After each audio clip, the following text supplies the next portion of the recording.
Hey, this is Craig the Pool Man with Pool Specialist. Today we have a short video for you on how to debug a MasterTemp heater. When you walk up to it and you turn it on and you hear a buzzing noise.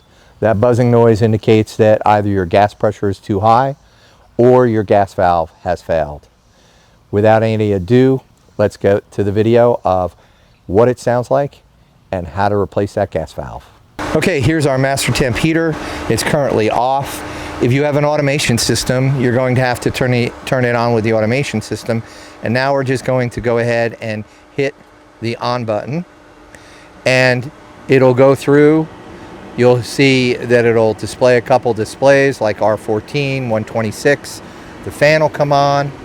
It'll take about 20 seconds after that fan comes on for the surface igniter to heat up. And once it heats up to 1800 degrees, then the gas valve will turn on. And that is the buzzing of the gas valve right there. That's what you're listening for. That's the indication that your gas pressure is either too high or your gas valve has failed, or both. A lot of times what happens is if the gas pressure is too high, it will invert the diaphragm in the gas valve, causing it to fail, and then at that point it will have to be replaced. So we're going to go ahead and replace this. We'll go through this. The first thing we're going to do is actually put a manometer on here and check our inlet gas pressure. Okay, so we're going to take the front panel off, the back panel off, and then we're actually going to take the top off. And this is a pretty easy process. There's 4 screws, 1, 2, 3, 4. So let's go ahead and take those out.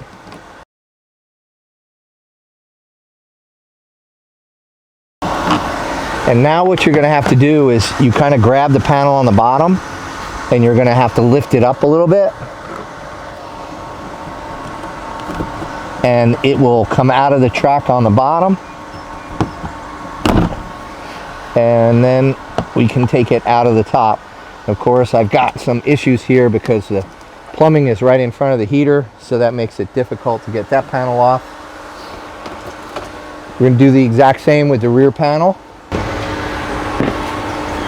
Make sure you keep your screws and set them in a safe place.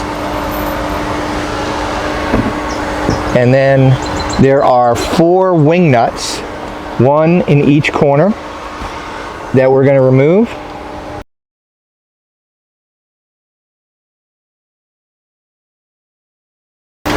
And then you can lift the whole top up. This is actually rather nice and convenient because on the back of this board where your display is, you actually have a number of what I call idiot lights. And the idiot lights are over here. That top one is HLS. That's your high limit sensor. And then your AFS, your airflow sensor. Then you've got your gas valve sensor, your automatic gas valve, your stack flue sensor, and then also in here, and I can't read the label from here, is your high limit sensor. So all your sensors come through here, and this is a good indication. If you come up to the heater and it has a service light on, you can see which one of these failed. That's not a guarantee that that's exactly what's wrong with it, but it's more of a hint, and it tells you what's going on. Once we have this off, we can kind of set it to the side, and now our gas valve is back here, and we're going to have to take that, we're going to take that gas valve and we're going to hook a manometer up to it. Okay, this is a nice little device that you can get at Lowe's or Home Depot, which is a ratcheting device, and it comes with a whole bunch of extensions on it, or bits. What you need is you need a 3/16 inch Allen wrench, and we're going to show you this on a valve that's actually not installed in a heater, so you can see exactly what I'm talking about.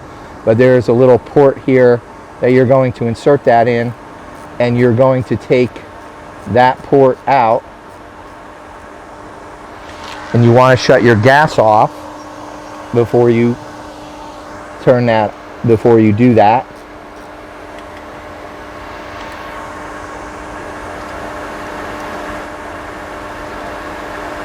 We set this in a safe spot so we don't lose it. They're very hard to come by. And then this is our manometer. There we go right there.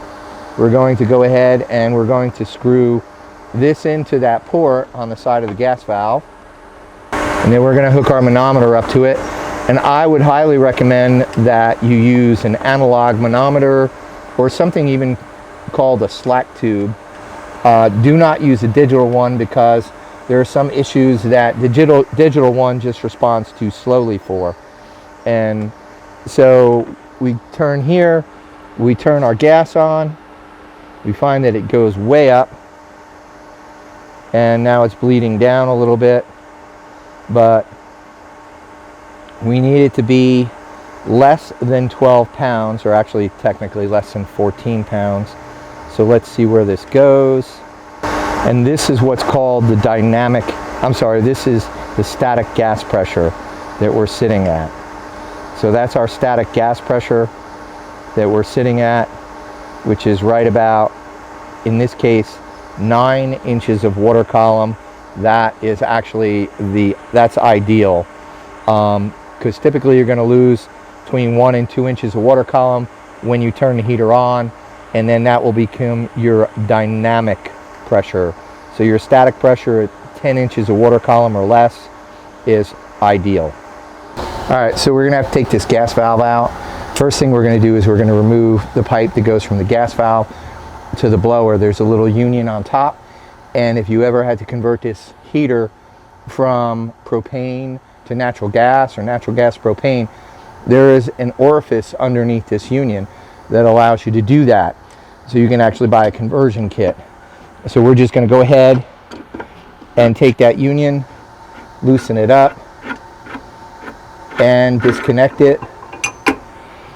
Now we're going to have to remove all this piping, so we're not going to show that on the video. That's going to be something that you're going to have to figure out yourself. Here's our new gas valve, here's our old gas valve. You want to make sure that they're identical. And of course what you're going to find is that this fitting, which connects to a hose that goes to your blower, or technically your air pressure switch, that is going to have to get moved over to here. So we're going to have to pull this little plug out, we'll screw that in, and we'll be good to go. On the other side, as you remember, I talked about a port that I put my manometer in, and this is the port that we put the manometer in right here. So that port is where it goes. You want to make sure that's tight, although we're going to check the gas pressure. Also, you'll notice there's a little on-off switch on top, and default when you purchase the heater is it's actually in the off position. When you take these out of the box, again, they're in the off position. So we're going to switch those to the on position. If you forget to do that, of course, when it sends the voltage down to the gas valve to turn it on, it won't click and it will not turn on. So let's go ahead and we're going to install our new gas valve in where our old gas valve was. Okay, so we have our new gas valve installed, and of course, really important, you always want to make sure your gas pressure is correct.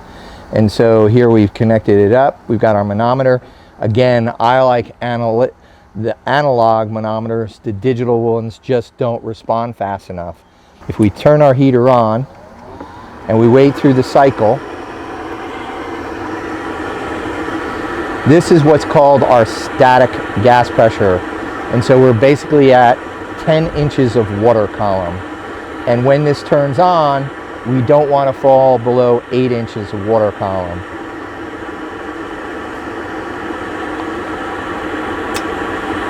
And there we go. And so we're right at about 7 inches of water column. That's fine. That's an ideal running spot for this particular heater. 6 inches, 7 inches of water column is excellent. So that's where we want to be. At this point, you can shut the heater off, and you can go ahead and put your plug back in the side, remove your manometer. I hope you found it informative. If you did, please drop us a like and follow us. Thank you so much for watching, and have a great day.